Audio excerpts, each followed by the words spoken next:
Hey everyone, welcome back and thank you for being here. Um, this is the video for Matsumi. I don't think it'll be very long because, well, just because there's not much here to read. So, and there's also, well, mostly because there's not much to explain as we read. Um, we've already covered a lot about, in the big picture, this is like part five of the series on Spinoza's ethics, but that's only because that series is ordered chronologically. Um, and this is, as of right now, the only other one that I'm making. I'm going to come back in and fill Benjamin Deleuze, a video or an essay I wrote, and an old a chapter from a book by an old mentor. Anyway,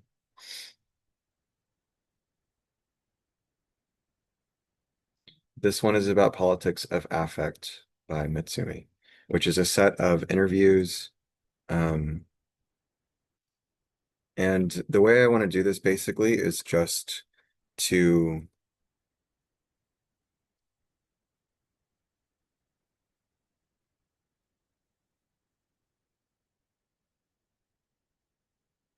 So this is kind of what we're working with. I want to read the preface from Politics of Affect, and then I want to, and hopefully you've listened to the other videos in the Spinoza series.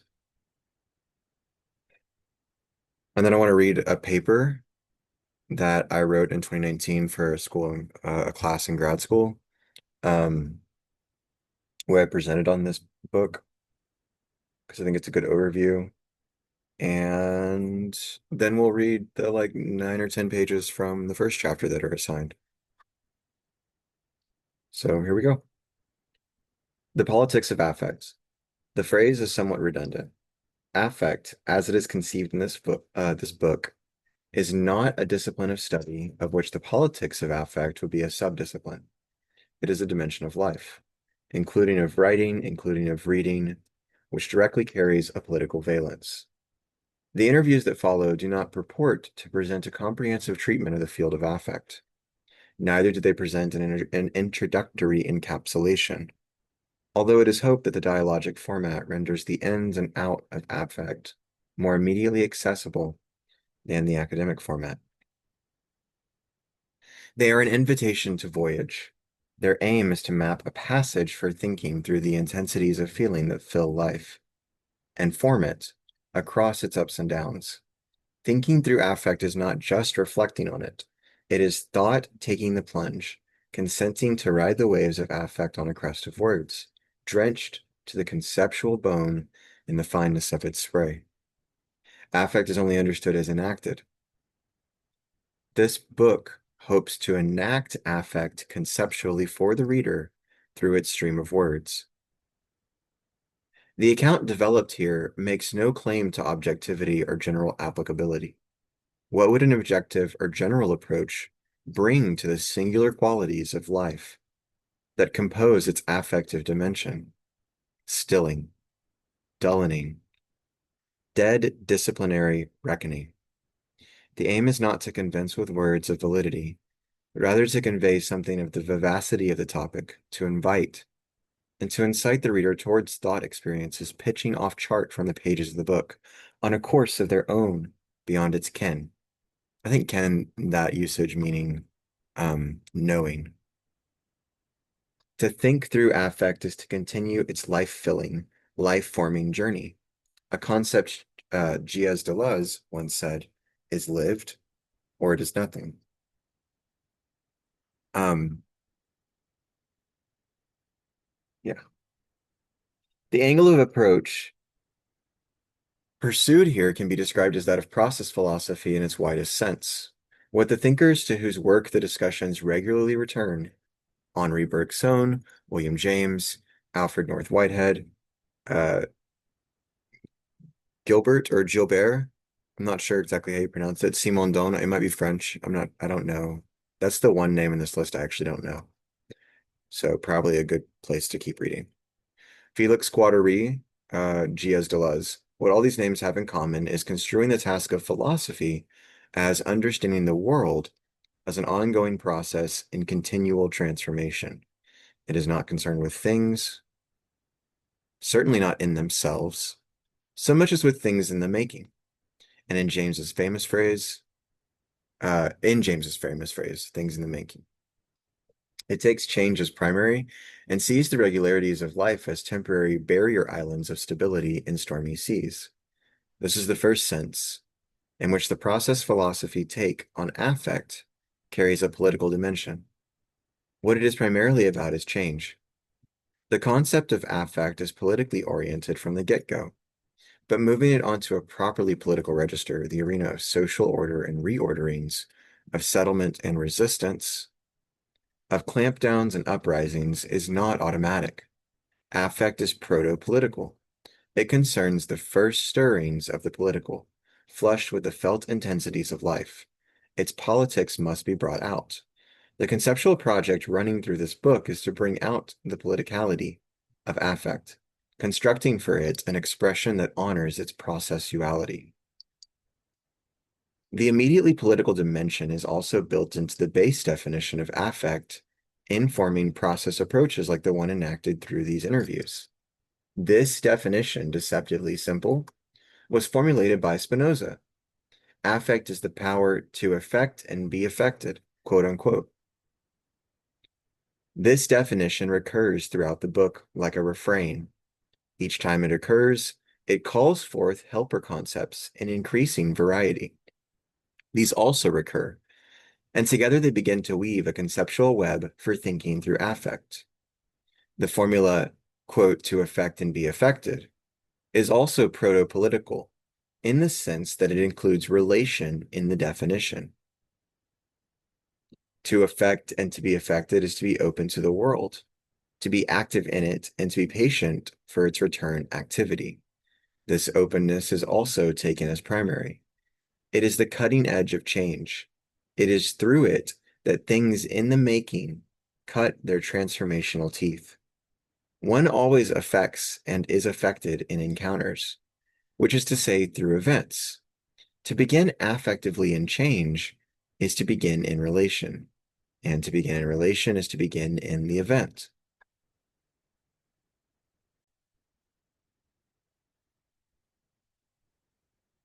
Sorry, I had to clear my throat. This brief itinerary already illustrates a characteristic of the processual concept of affect that distinguishes it from the general ideas that are the standard currency of thought and upon which the traditional disciplines of knowledge are built. The concept of affect is transversal in Deleuze and Guattari's understanding of that term. This means that it cuts across the usual categories. Prime among these are the categories of the subjective and the objective. Although affect is all about intensities of feeling, the feeling process cannot be characterized as exclusively subjective or objective. The encounters through which it passes strike the body as immediately as they stir the mind. So again, take everything, each of these, like Frank, Sewell, the introduction to Spinoza that we read, and Matsumi's summarization of affect. Take all of that with a grain of salt and really try to take it further to see affect as the ontological ground, the edge, the difference, the process, the relation, the immanent clinamen, in Deleuze's phrase, the univocity of being. Anyway, so I think sometimes Matsumi isn't quite clear about that, or you have to remember that and see these other sides of what he's saying with that.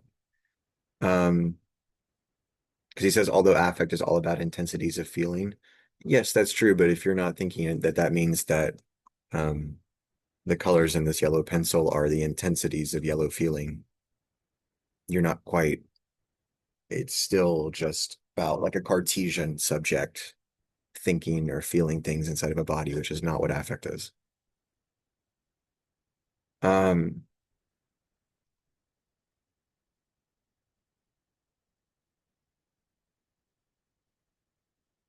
uh, The feeling process cannot be characterized as exclusively subjective or objective. The encounters through which it passes strike the body as immediately as they stir the mind. It involves subjective qualities as directly as the objects provoking them or with which they move. It concerns desire as much, and that's what I was just saying about the yellow pencil. It concerns desire as much as what is imperatively given, freedom as much as constraint. Thinking the transversality of affect requires that we fundamentally rethink all of these categories in ways that include them in the event together. It requires honing concepts for the mutual inclusion in the event of elements, usually separated out from it and from each other. A simple mix and match of received categories is not enough. An integral reforging is necessary. This is complicated by the fact that although affect's openness is unconfinable in the interiority of a subject, to take one of the concepts in need of restaging, the interiority of the subject, it is at the same time formative of subjects. Although affect fundamentally concerns relations and encounter, it is at the same time positively productive of the individualities in relation. In its transversality, affect is strangely polyvalent. And hopefully you remember what that word means now.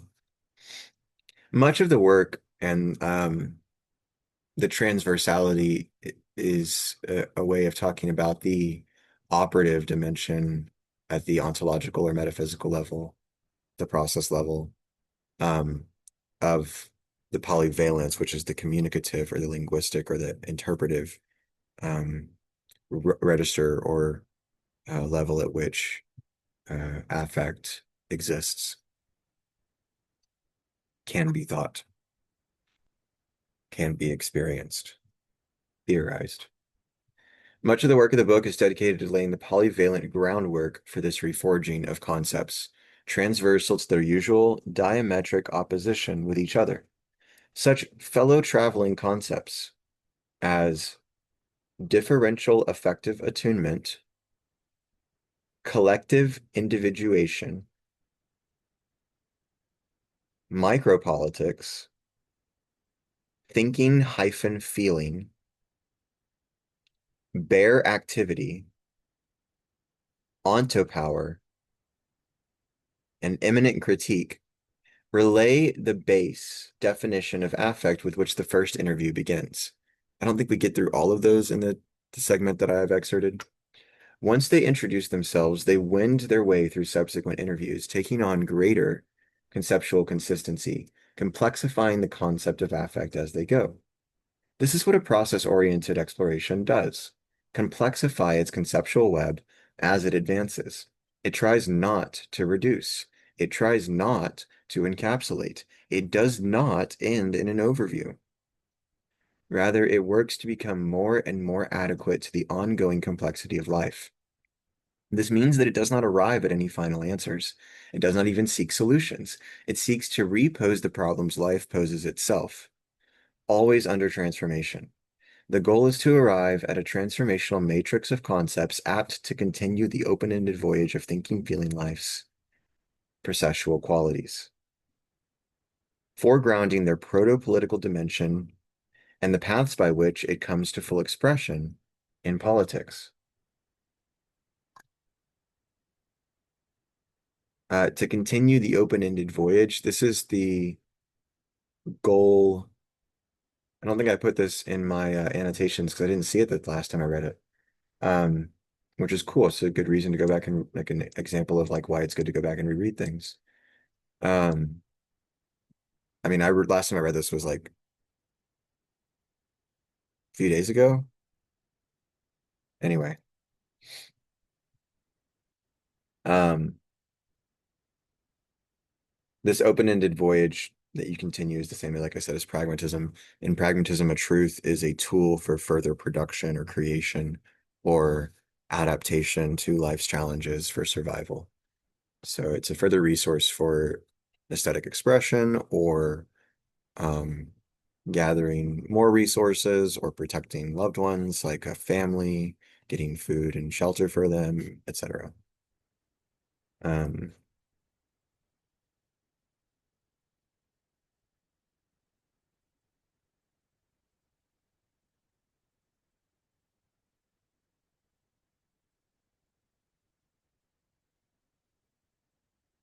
Yeah, I mean, there's a lot to be said about what he's talking about here, but hopefully you understand and you're fine. The interviews included in this book are not just dialogues, they are themselves encounters. The interlocutors are not just questioners, they are accomplices in thought. The interviews typically took place against the background of preparatory exchanges that primed the thinking they would bring to expression. In some cases, chapters 4 and 5, they arose in the context of active collaborations in processual thinking and its political prolongations. These event-based explorations were carried out in the context of the Sense Lab, a laboratory for research creation based in Montreal that operates transversely between philosophy, creative practice, and activism. My years of involvement in the Sense Lab, this is Matsumi speaking, have inestimably enriched my thinking and my life. The encounters and relations I have experienced in connection with the Sense Lab have been transformative, none more so than those with Sense Lab founder Erin Manning, my prime accomplice in thinking and everything else. This book is dedicated to her. So I'm not going to read, that's the end of the preface, except for the biographies. I'm not going to read all the biographies. They're pretty extensive. I'm going to read the ones relevant.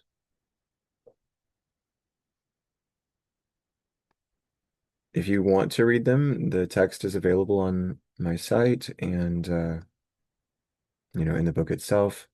I'm going to read, if there's one for Matsumi, I'll read that. I don't see one yet. And then I haven't found, Mary Zernazi is the person that Matsumi's interviewing in the first chapter. I think chapter 4 is the one with Manning. And I think my report covers chapter 4. I think it says a lot of stuff from chapters 1 and 4. Um, if I remember correctly, because it's been even longer since I've read that. But here we go.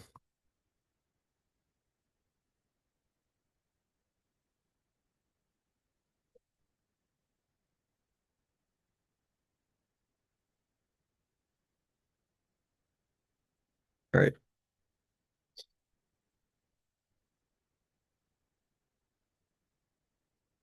So this presentation is titled Affect, Fields of Eminence, eminence with an A in there. It's not a real word. It's a combination of eminence with two I's or with an I and eminence with an A in the middle.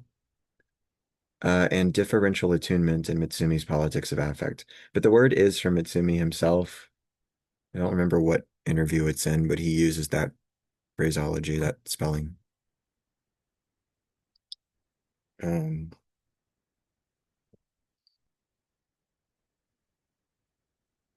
sorry, she uh, slobbers a lot and then doesn't like to have her mouth wiped off. This was first given, like it shows here, fall 2019 in Feeling and Emotion and Art with an Ed Casey's class. So if you've been following the podcast, I did an interview with Ed a few weeks back. And when I presented this, another of my professors was there too. Professor Craig was there as well. And she is such an inspiration. I hope to interview about her work one day as well. I'm still reading Thinking in Transit by the both of them together. And I'm also still reading Levinas and James. Levinas and James are her specialties. So, and she put them together. So it's like a pragmatic phenomenology. Um, probably going to be super important to connecting the big composition that I see of research, um, in terms of merging fields. But here we go. I think it was well received back then. In Politics of Affect, Brian Matsumi presents us with ways, this is 6 years ago now, maybe like just a few months short of 6 years. That's crazy. It's weird to speak your own words from so long ago, and the cadence is like different and it feels anyway. In Politics of Affect, Brian Matsumi presents us with ways of thinking, feeling affect, describing it as a quote and quote, sorry, invitation to voyage. As he states in the preface, Politics of Affect is neither a comprehensive monograph nor an introductory text, but rather operates as an attempt at living out conceptually the immediately bodily and infralinguistic Spinozan Bergsonian nature of affect.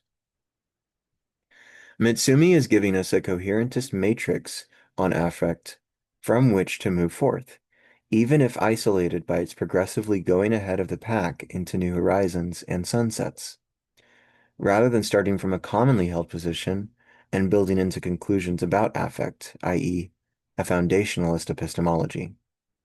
Moreover, he is clear that affect is transversal as well as traversal itself, insofar as it blurs traditional categories and forces us to continuously rethink or continuously rethink assumed terms and speciations, both at the point of departure in our study of affect and perpetually in each new affective development of everyday life.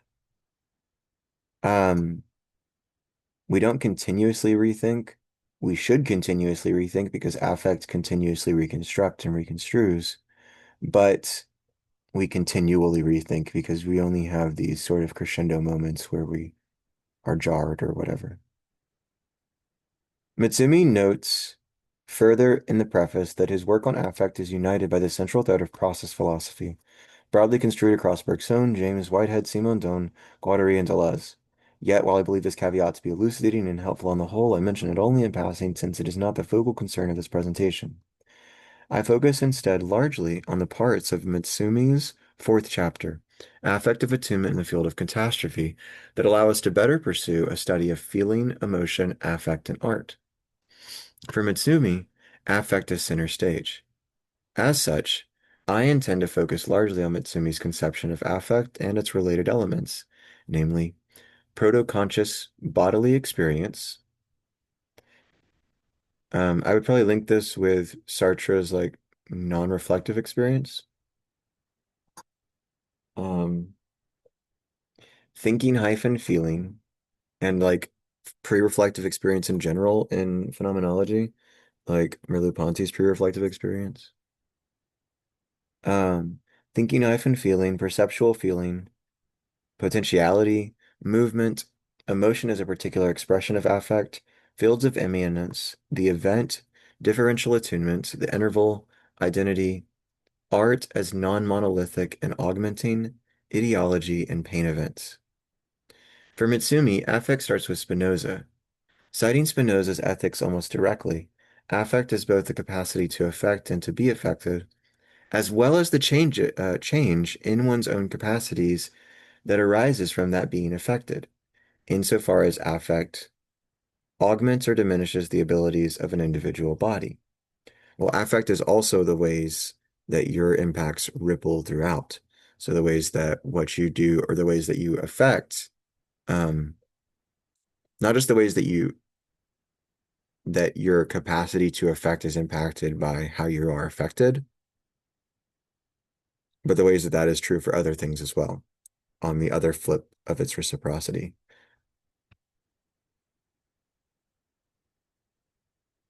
Pulling this definition into a more proper situatedness within process philosophy, Matsumi emphasizes the felt transition that accompanies this openness to affecting and to being affected, focusing on the transitive component of this affection rather than letting the claim remain in a rigid and abstract factual state where its implications might yet ring dull on contemporary ears. Further, Matsumi rightly notes that for both Spinoza and Deleuze, this transition is felt. Affect, which augments and diminishes the capacities of an individual, always comes with a feeling, as it is the transition which carries feeling, not the affect itself. Um, However, this does not mean that all affect is felt, as it is not the case that all affects necessarily result in an augment or diminishment of one's capacities, which is what Spinoza says he said in that definition. It's Some increase, some diminish, and some do neither. Matsumi also discusses the idea of doubled experience, wherein the body has direct experience, which we as consciousness have experience of at a second level, a reflective cognitive level. This experience of experience, when taken with the notion of feeling an affective transition, would seem to leave room for one to infer that all affect, whether it results in an augmenting or a diminishing or nothing at all, creates bodily experience, or the world experiencing, the yellow feeling being in the pencil itself, quote unquote, itself, or the itself is what's producing everything, the immanence of life. Whether it results creates bodily experience, and it is only when we transition to new capacities that we become consciously aware, capable of consciously experiencing our ceaseless bodily experiences. The experience of a change, an affecting being affected, is redoubled by an experience of the experience. Oh, this is a quote, sorry if you're not watching. The experience, quote, the experience of a change, an affecting hyphen being affected, is redoubled by an experience of the experience. This gives the body's movements a kind of depth that stays with it across all its transitions, accumulating in memory, in habit, in reflex, in desire, and tendency. Emotion is the way the depth of that ongoing experience registers personally at a given moment. End quote. Thus, we can see that we are already far away from the notion of affect as an emotional outburst or gesture. Instead, we have on our hands something like a relational field of co-constitutive ecologies of being, with emotion being the subjective registering of our constant affecting hyphen affection. Being grounded in the body, affect is also immediate, constant, and infralinguistic. The body, quote unquote, does not need a mediation between itself and what we would traditionally consider the external, quote unquote, because external affection is co-constitutive of our existences. By body, Matsumi means something more like body of affects and relations, like an assemblage, than strictly physical body. But because affect is material, both meanings are intended. Much of Chapter 1 emphasizes the materiality of Spinoza's usage of body in the ethics. Going back to Matsumi, this notion of immediate, infralinguistic bodily affection has three main implications. The first implication is that much of our actions occur without our having time or even the capacity to consciously register or reflect on them. Thus, it's important for us to remember that in times of catastrophe, of intense interpersonal conflict, and of deeply affecting art, we are influenced and critically act on said influences by entities which are proto-conscious. Secondly, in this bodily agency, there is a sort of pre-division between thinking and feeling such that we arrive at an aspectual dynamic of thinking hyphen feeling, a term which, at the macro level of Masumi's thinking, denotes the ethico-epistemic breakdown required by progressive political theories of affect, wherein the relationship between knowledge, belief, thinking, feeling, agency, action, morality, and pragmatic capacities are inextricably bundled together. Questions of ethics divorced from belief and social affection no longer make sense. Third, feeling of the transition from one affective state to another cannot be strictly said to be emotion, but we can reliably conceive of it as something like a perceptual feeling, a conscious impressionism, if you will. Quote, so a way of thinking about this politically is in terms of pragmatic presuppositions that are perceptually felt without being thought out. It's completely on the level of immediate perception, even though it's non-actualized. You're non-sensuously feeling it. It's a kind of thinking feeling of what's happening, including what may happen. Matsumi, end quote. Matsumi includes, quote, what may happen, end quote, because affects exist largely in terms of potentiality. Such is simply another way of conceiving of capacity and ability. Offering such questions as how many options are available to us, or where can we go from here? Thus, affect is always a matter of potential energy, a crystallized, in the worst cases perhaps ossified, present moment pregnant with a highly divergent, multiplicitous, possibility-laden future. Just as this potentiality of future activity or passivity, depending on from where the adequate causation of the action comes, whether from something conscious within the present agent or from something historical, proto-conscious in the body, adequate causation pulsing and channeling through the body from its long, infinitely unique history of previous environments exist as a virtuality. So too does Matsumi's semblance. As Matsumi puts it, aligning himself surprisingly with the phenomenological tradition and the eidetic-noetic reduction to conclude the nature of constitutive structures of consciousness. Quote, I use the term semblance to develop the idea that there are dimensions of an event that are not actually present, but are necessary factors for its constitution. So, Winchester, stop. So, here we can also think about adumbration and the way that the entanglements or the causations or the implications of states of affairs are adumbrated by their present givenness on the edges of consciousness.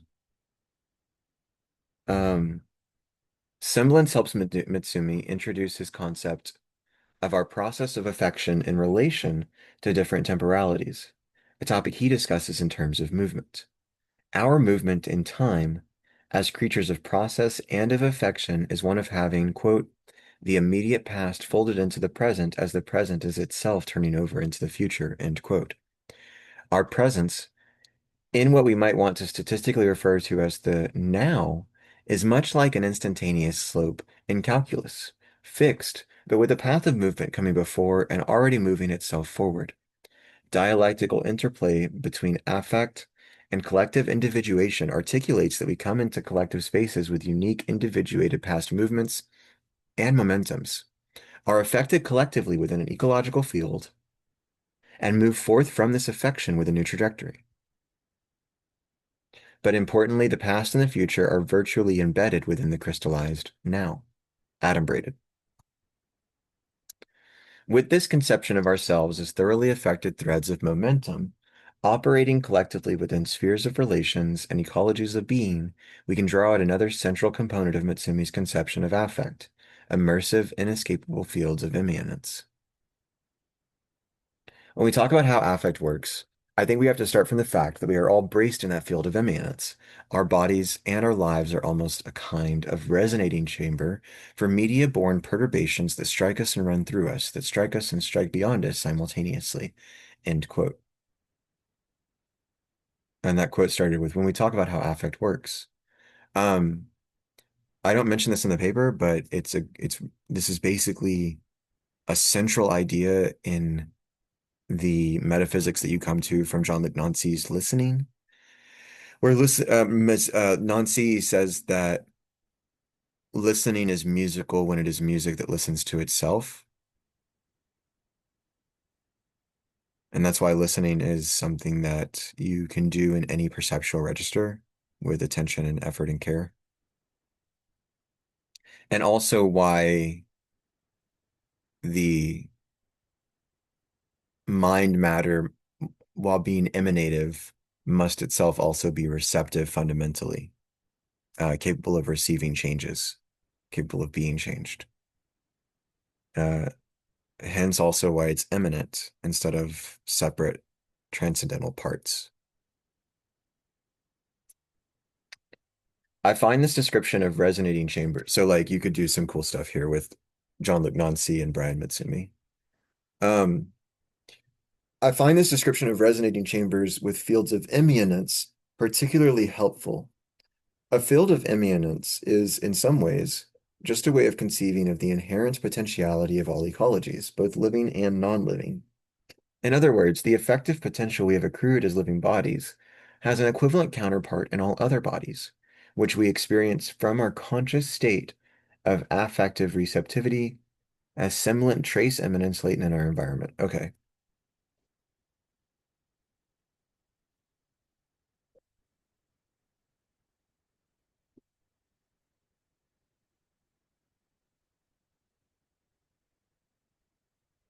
It's one heck of a sentence, so I'm just going to read it again. In other words, the affective potential we have accrued as living bodies has an equivalent counterpart in all other bodies, which we experience from our conscious state of mutual affective receptivity as semblant trace immanence latent in our environment. So immanence leading to more immanence. Drawing on Benjamin, one could alternatively conceive notions of immanence and potentiality, Benjamin, Deleuze, and Nancy so far. Notions of immanence and potentiality as historicities of affect, each with their own historicities of affect and histories of affects.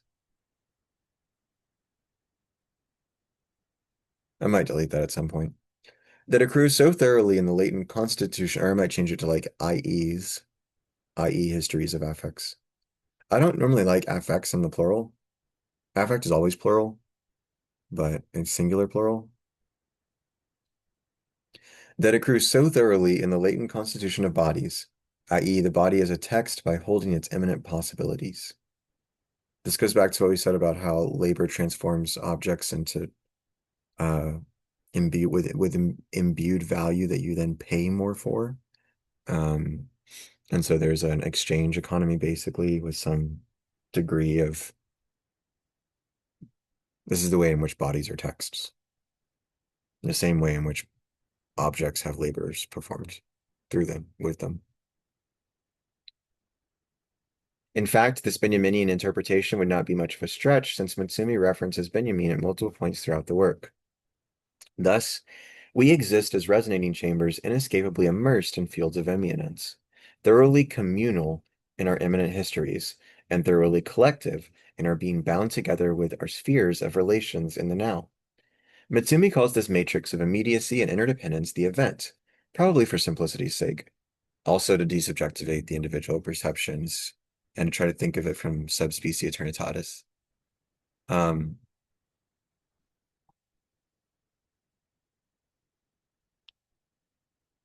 Of course, as I may have just read this, but I'll do it again. Of course, as we've just seen, he means so much more when he uses that word, the event. The last key concept for Matsumi with which we are concerned herein is differential attunement. We're all in, quote, we're all in on the event together, but we're in it together differently. We each come with a different set of tendencies, habits, and action potentials. That's what I mean by differential attunement, a collective embracing in the immediacy of an effective event, but differently in each case. We each come with a different set of tendencies, habits, and action potentials. End quote. We are already familiar with the notion of differential due to our discussion of movement, momentum, and semblance. The idea is the same. We come into situations with a set of biases and prejudices, both simply various ways of referring to affect. And through the event, through the event, will depart from the catastrophe with differing individuated trajectories. Attunement here refers to a captivation of attention. As Matsumi elegantly puts it, it's the idea of an event snapping us into attention together and correlating our diversity to the affective charge this brings, energizing the whole situation. Attunement refers to the crystallizing tendency, end quote. Attunement refers to the crystallizing tendency of the catastrophic event, as well as its broad social capacity to align diverse interests and histories along a common motive. In this event, the emotions experienced, especially those experienced collectively, are transmitted between individuals. That is, affective attunement is something very different from affective transmission. In affective transmission, one or more individuals are the real source of a feeling, which in turn gets transmitted to other individuals as a sort of contagion. However, in affective attunement, the affect is not in us. We are the affect in motion. In affective attunement, we as individuals, as experiences, mere events, collectively exist within the same external space of affect which engenders similar feelings across multiple individuals with differential attunements, especially in the case of catastrophes where the effects of disaster are so grandiose and impactful so as to be affectively universalized. Epochal turning, even if still differential, always, always, always differential. Alongside this notion of being within affect, within the event, and immersed in fields of immanence, arises the space for what Aaron Manning calls the relational third or interval. The interval is the space within which the self is constituted by one's historical affect and present environment. It is a notion which allows us to swap a static ontological identity for a human decentered becoming. As Manning notes, it is not supposed that there is no identity, no human, no animal, no plant, but rather that the species is not where the process begins or ends, end quote. We have a crystallized identity as individuals, sure, and yet this identity is constantly co-constituting itself in recreational recreation through the event. The fields of immanence, time and space, the spheres of relations, um, and yet this identity is constantly co-constituting itself in recreation or recreative recreation through the event, through the fields of immanence, through the spheres of relations, through the histories of affects, through the interval, through the relational third, etc. We are not stable, and this should humble us. The goal for Matsumi in all of this is to expand the capacity of bodies, to augment potentiality. Thus, we could make the tentative moral claim that creating a polyvocality with plenty of space for individuation, decentralization, and polylogism is like a polylogic, is always morally desirable. In other words, pluralism. This is a pluralistic ontology, a pluralistic political system where anybody can, short of hurting themselves or others, um, and like short of paternalist claims about what it means to hurt oneself, um, this sort of pluralism would allow for. Anyway, it is here that we can finally see the capacity of art within all this. Near the end of the interview, Manny makes the fleeting claim that, quote, art can do the work of keeping experience complex by creating an open field for thought in the making, end quote.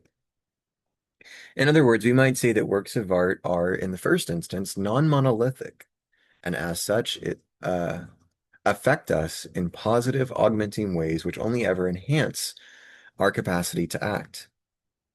It would seem that the only art we should be on guard against is that which Adorno warned us of, art which conforms and liquidates the subject. Even art which angers and sparks controversy can be said to augment our capacity for action, though we should be wary of works of which might function so as to actualize and force a reliving of an individual's past trauma, as a shadowed perspective is certainly a diminishing of capacity. And also works of art which instill fear, um, fear to life, right? Because I think we are most empowered when we fear death. We fear failure. We fear the negations and the privations, the things that fear is there to help us prevent, and that anxiety is there to help us prevent. Um, I think this is in the Deleuze lecture that I want to cover, but Deleuze looks at two types of power in the French, basically empowerment, which creates a joy or an increase or an augment, um, versus a power to you or on you, like a force against you that you have to work against, an opposing force, an opposing power, right? Then instead of surging through you with its affect, it confines you and limits what you can do. This limitation can be healthy and it can be empowering. Um, but it's not always. I don't know. That's one of the ways it's transversal. Those categories are starting to blur. I would like to briefly address two issues which I thought were important but not necessarily central to the main thread of this presentation. Ideology and pain events. Affect in new media is not ideological or homogenizing in the first instance for Matsumi. And while I might agree with this, we should be wary to note that affect always renders us as being regulated by adequate causes outside of our own origination and willingness.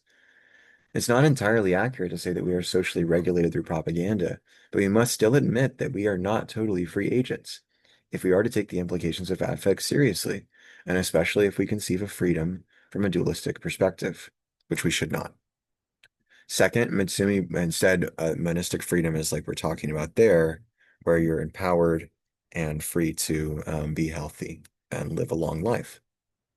Freedom is great power, where power is well-being and health for yourself and for others. That's what value and virtue are, and arete and excellence. That's why the excellence of the soul is the administration of the city. Um, Second, Matsumi briefly mentions how some children will point to the site of a pain event when you ask them where it hurts. Namely, Matsumi asked his son Jesse this question. As a young child, Jesse was unable to differentiate between his body and the environment, citing the location of knee ground as the event of pain. In other words, I think what happened is that he asked him where it hurt, and the kid pointed to the ground instead of to the knee. Like the knee was already separated from the ground, but it was in the mind of the experience of the child, the young experience, where it hurt was where it happened, and where it happened was not separated from the point of contact.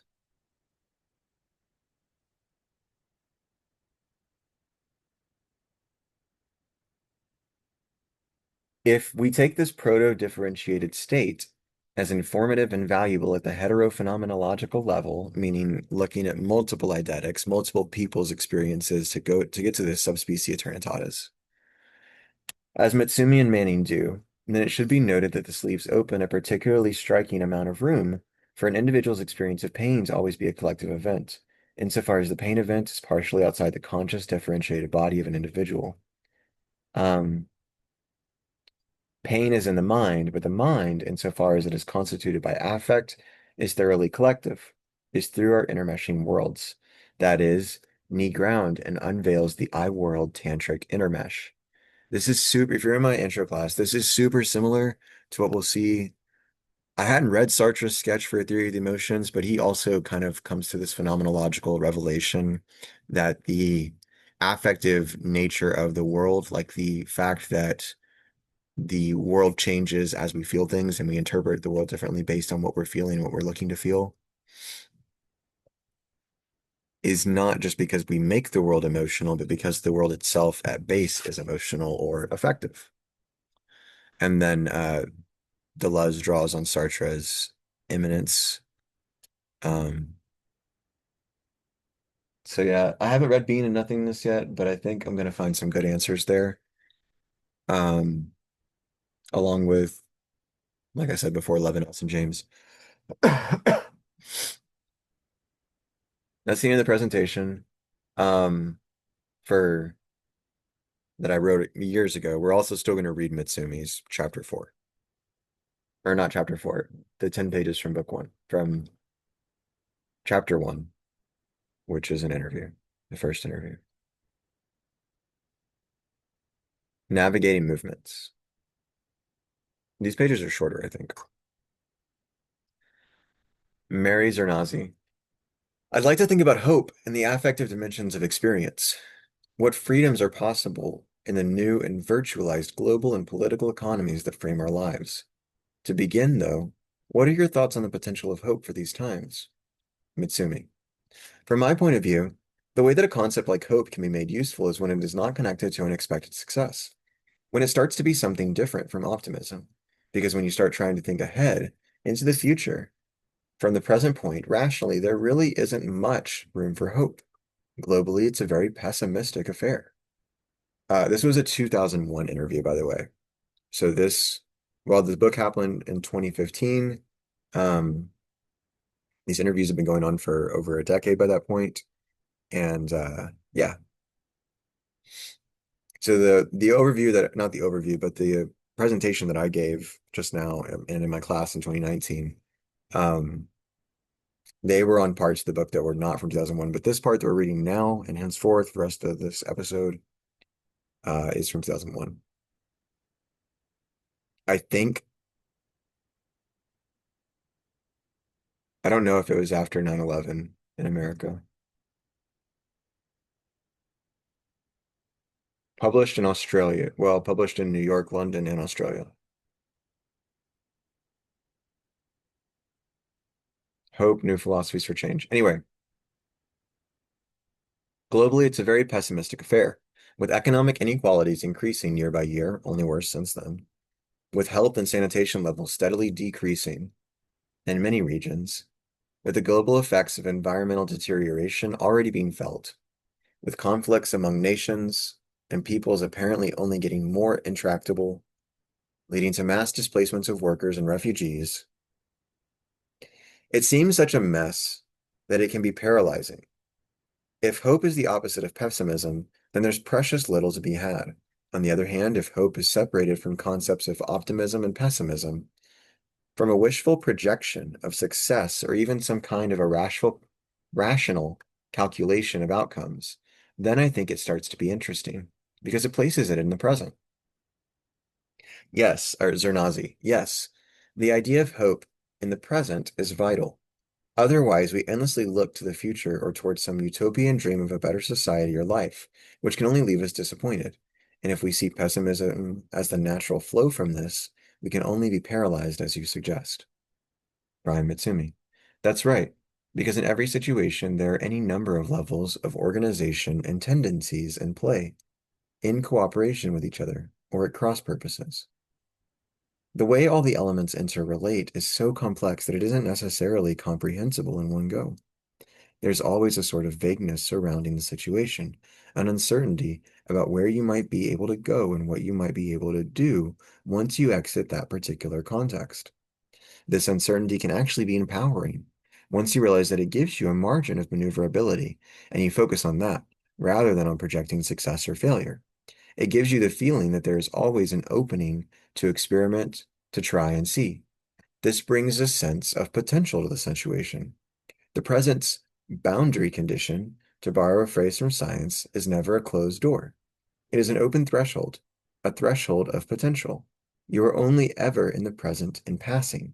If you look at it that way, you don't have to feel boxed in, no matter what horrors are revealed, and no matter what rationally you expect will come. You may not reach the end of the trail, but at least there's a next step. The question of which next step to take is a lot less intimidating than how to reach a far-off goal in a distant future where all our problems will finally be solved. It's utopian thinking for me that's hopeless. Zernazi. So how do your ideas on affect and hope come together then? Uh, sorry. It's come together here. Mitsumi. In my own work, I use the concept of affect as a way of talking about that margin of maneuverability, the where we might be able to go and what we might be able to do in every present situation. I guess affect is the word I use for hope.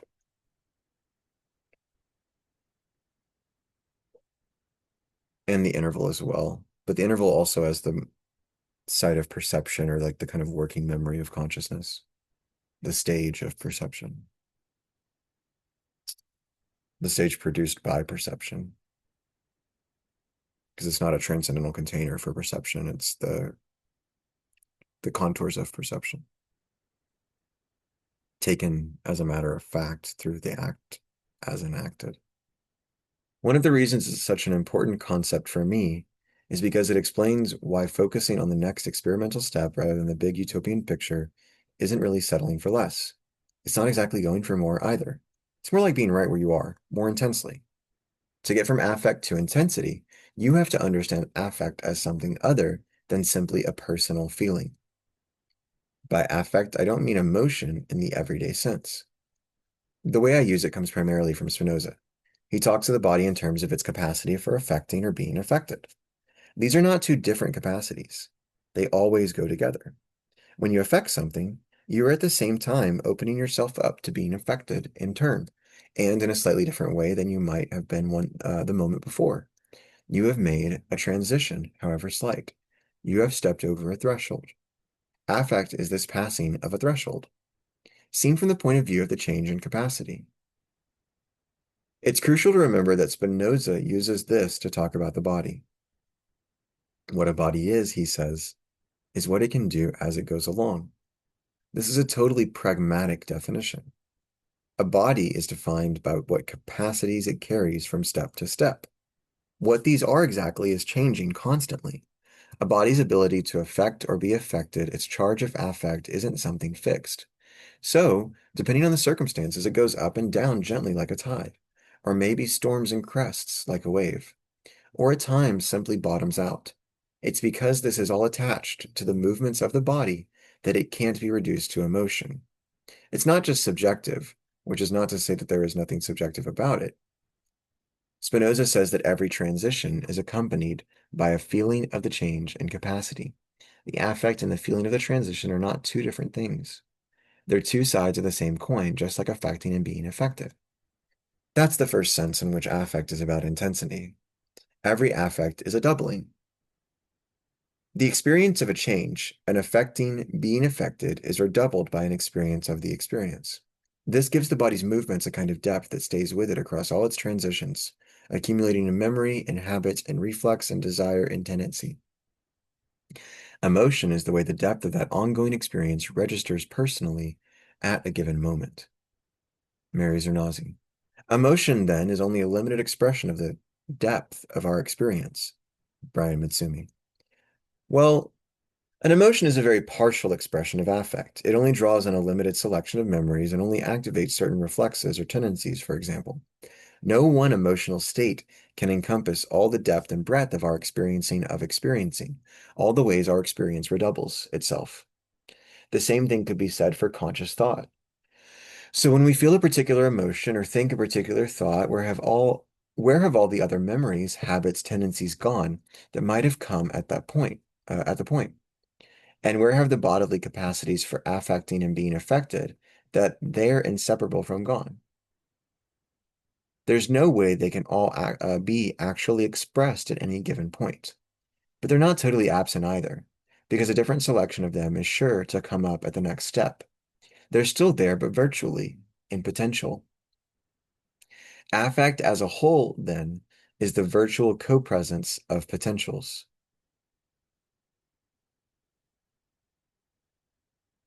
This is the second way that affect has to do with intensity.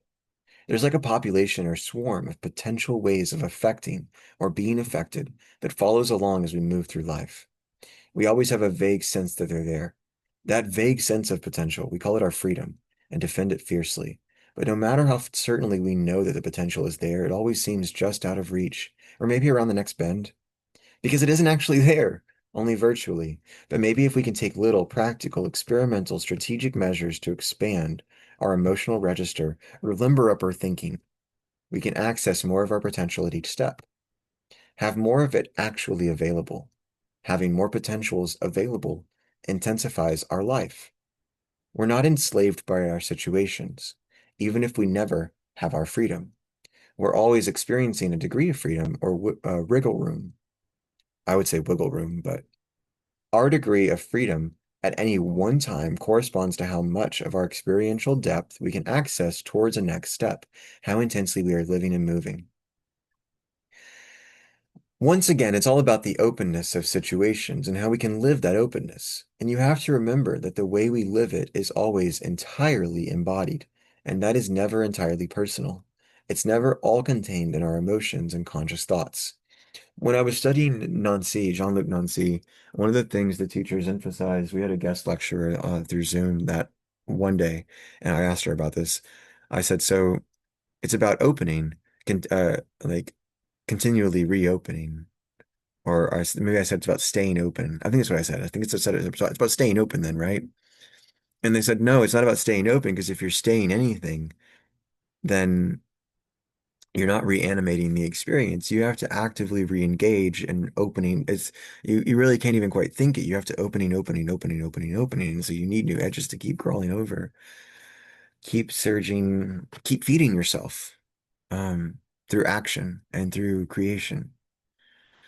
Um, I also want to read a poem by Rainier Maria Rilke um, from their Book of Hours or about widening circles, the sort of circling, expanding in circulation, concentric circles that is the empowering accumulation uh, of affect as life goes on.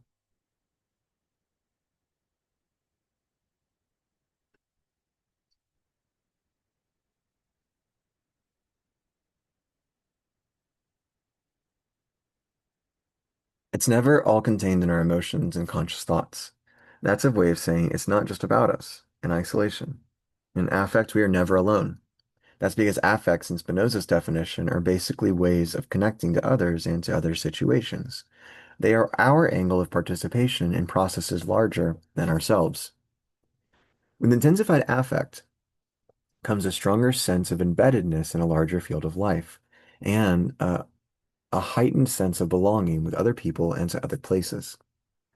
Spinoza takes us quite far, but for me, his thought needs to be supplemented with the work of thinkers like Henri Bergson, who focuses on the intensities of experience, and William James, who focuses on their connectedness. I would agree. Mary Zernazi, when you were just talking about Spinoza and the way you understand affect, I don't want to put a false determination on it, but is it a more primal sense of the capacity to be human and how we feel connections to the world and others? That's almost natural to a certain extent. Brian Matsumi. I wouldn't tend to say it's primal if that means more natural. I don't think affective intensity is any more natural than the ability to stand back um,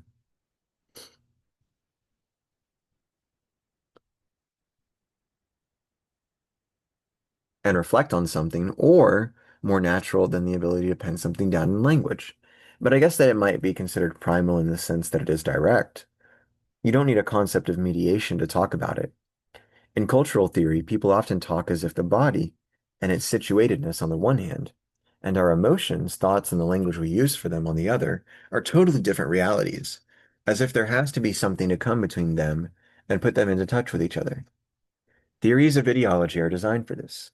Mediation, in whatever guise it appears, is the way a lot of theorists try to overcome the old Cartesian duality between mind and body, but it actually leaves it in place and just tries to build a bridge between them.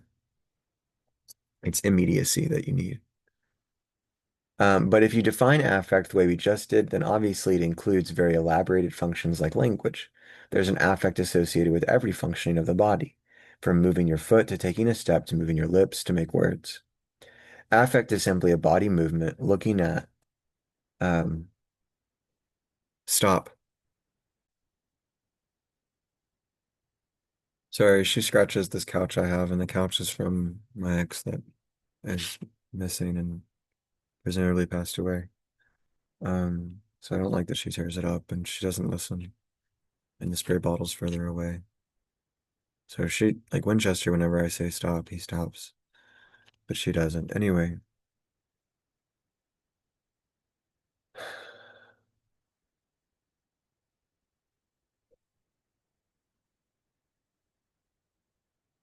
affect is simply a body movement looked at from the point of view of its potential.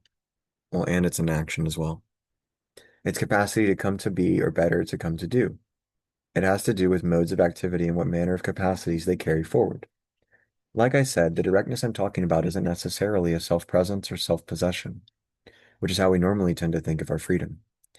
If it's direct, it's in the sense that it's directly in transition, in the body passing out of the present moment and the situation it's in towards the next one.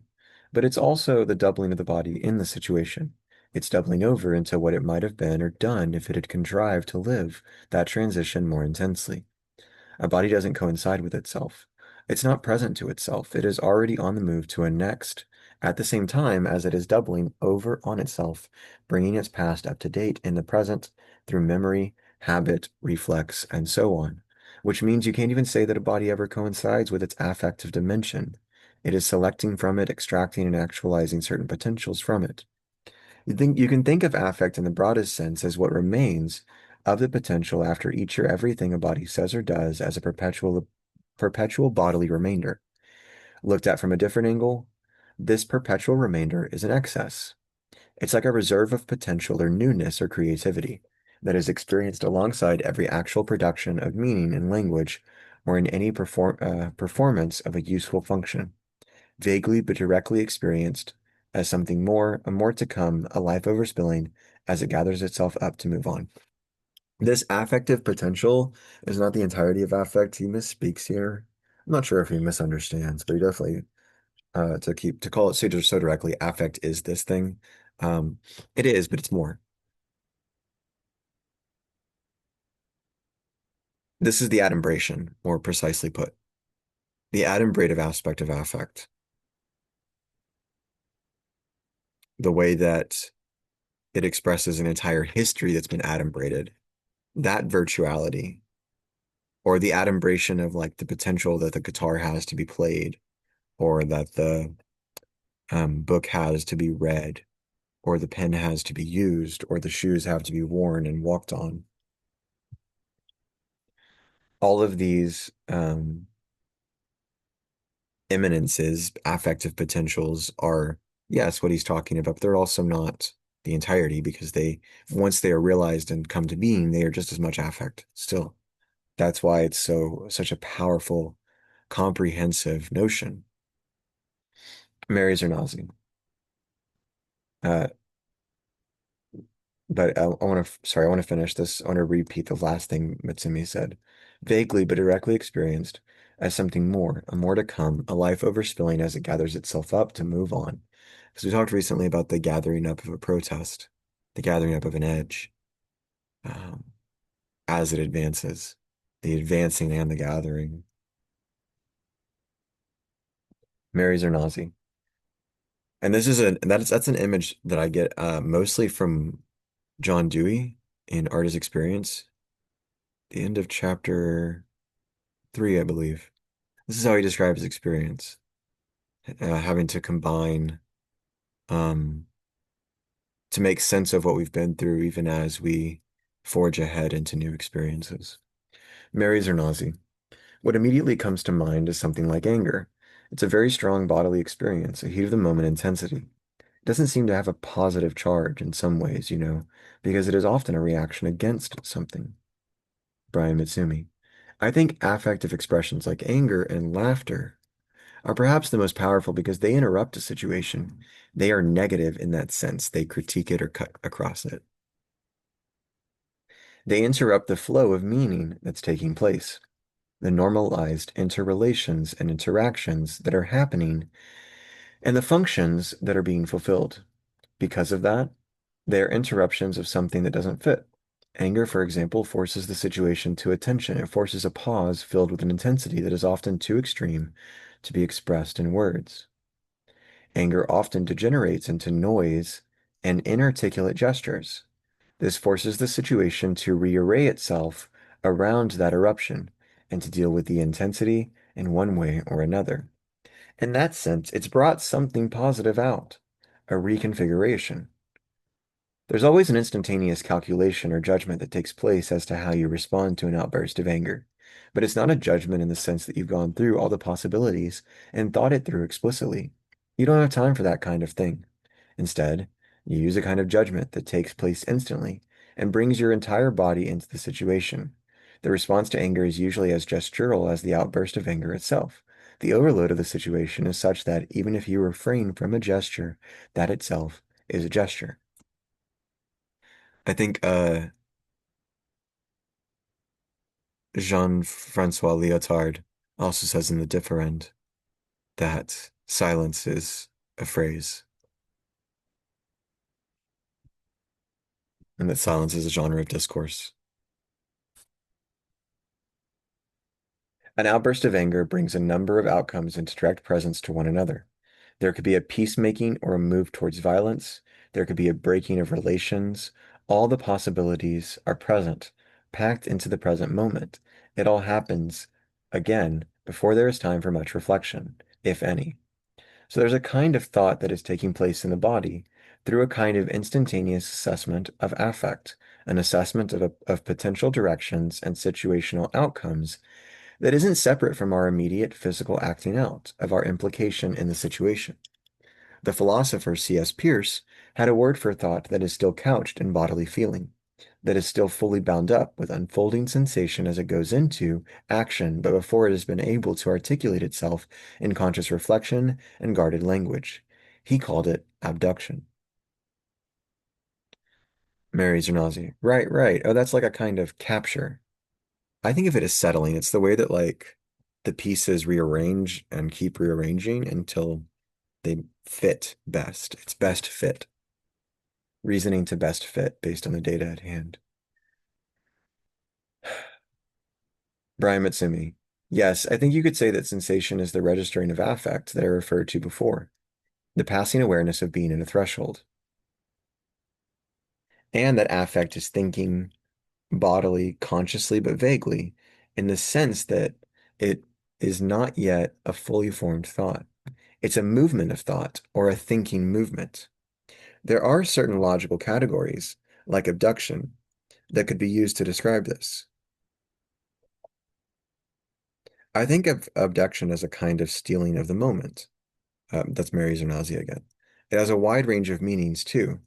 It could be stealing, or it could be an alien force or possession, Brian Matsumi, or it could be you drawn in by the situation, captured by it, by its eventfulness, rather than you capturing it. But this capture by the situation is not necessarily an oppression. It could be, Mary Zernazi, it could be the kind of freedom we were just talking about. Brian Matsumi, exactly. It could be accompanied by a sense of vitality or vivacity, a sense of being more alive.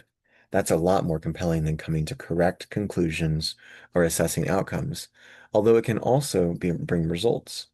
It might force you to find a margin, a maneuver you didn't know you had, and couldn't have just thought your way into. It can change you, expand you. That's what being alive is all about. So you can't put positive or negative connotations on affect. That would be to judge it from the outside. It would be going in a moralizing direction. Spinoza makes a distinction between a morality and an ethics. To move in an ethical direction from a Spinozan point of view is not to attach a positive or negative values, is not to attach positive or negative values to actions based on a characterization or classification of them according to a preset system of judgment. It means assessing what kind of potential they tap into and express. Whether a person is going to joke or get angry when they are in a tight spot, that uncertainty produces an affective change in the situation. That affective loading and how it plays out is an ethical act because it affects where people might go or what they might do as a result. It has consequences. Mary Zernazi, ethics then is always situational. Brian Matsumi. Ethics in this sense is completely situational. It's completely pragmatic, which means it does always have consequences. And it happens between people. In the social gaps, as the social gaps, there is no intrinsic good or evil. The ethical value of an action is what it brings out in the situation for its transformation, how it breaks sociality open. Ethics is about how we inhabit uncertainty together. It's not about judging each other right or wrong. For Nietzsche, like Spinoza, there is still a distinction between good and bad, even if there's not one between good and evil. Basically, the good is effectively defined as what brings maximum potential and connection to the situation. It is defined in terms of becoming. I would say maximum health, maximum power for future activity, peace, and safety, bodily safety, respect and kindness to others. Mary Zernazi. This makes me think of your idea of walking as controlled falling. In some ways, every step that we take works with gravity so we don't fall. But it's not something we consciously think about because our body is already moving and is full of both constraint and freedom. I found it interesting because in some other ways, I've been trying to think about another relationship between perception and language. And it seems to me that affect and this notion of body movement can provide a more integrated and vital way of talking about experience and language. That's where I wrote in my margins to break. That's almost the end of this page. So if we started reading this next thing, we could, stop the last word on the page, and I don't know what happens after that. But I'll read it. I like the notion of walking as controlled falling. It's something of a proverb, and Laurie Anderson, among others, has used it. It conveys the sense that freedom, or the ability to move forward and to transit through life, isn't necessarily about escaping from constraints. There are always constraints. When we walk, we're dealing with the constraint of gravity. There's also the constraint of balance and a need for equilibrium. But at the same time, to walk, you need to throw off the equilibrium. You have to let yourself almost go into a fall. Then you cut it off and regain the balance. You move forward by playing with the constraints, not avoiding them. There's an openness of movement, even though there's no escaping constraint. It's similar with language. I see it as a play between constraints and room to maneuver. If you think of language in the traditional way as a correspondence between a word with its established meaning on the one, and that's it. That is the end of the excerpt. I mean, we're not going to obviously cover the entire, I think the entire chapter is 40 pages. So these pages are short, but it's already taken us, 30 minutes to move through this, I think, 20 or 30 minutes. And yeah, that's it from Massumi. Pick up the text if you like it. Check it out, read it. Um, Hope you enjoyed it. And there will be other stuff in the affect, Spinoza, Matsumi, Benjamin Deleuze, Hill Casey series eventually. But if you're in my 1301 class, we're going to do Kant next. And after the affect series, we do Kant, we do enlightenment and grounding for the metaphysics of morals. And then we do consequentialism and utilitarianism and modern as well.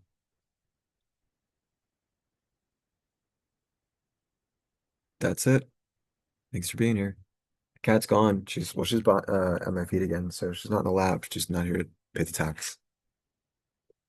Wearing a shirt from when I taught fourth grade. But see you guys soon. Thanks again. Take care. Enjoy. Enjoy your time. Oh, the poem by Rilke. Let's do that.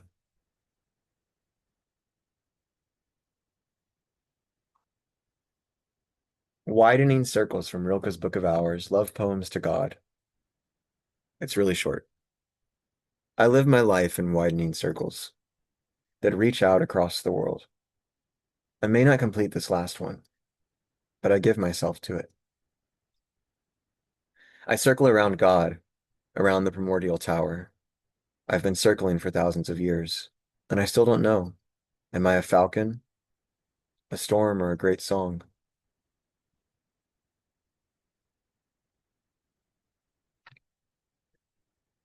If you start to identify with subspecies aeternitatis, then you do feel infinite and divine. And it's really magical that consciousness happens. See you guys soon. We're gonna do finish out modern, then do some pragmatism and phenomenology, and it's gonna get fun. Okay. Bye y'all. Take care.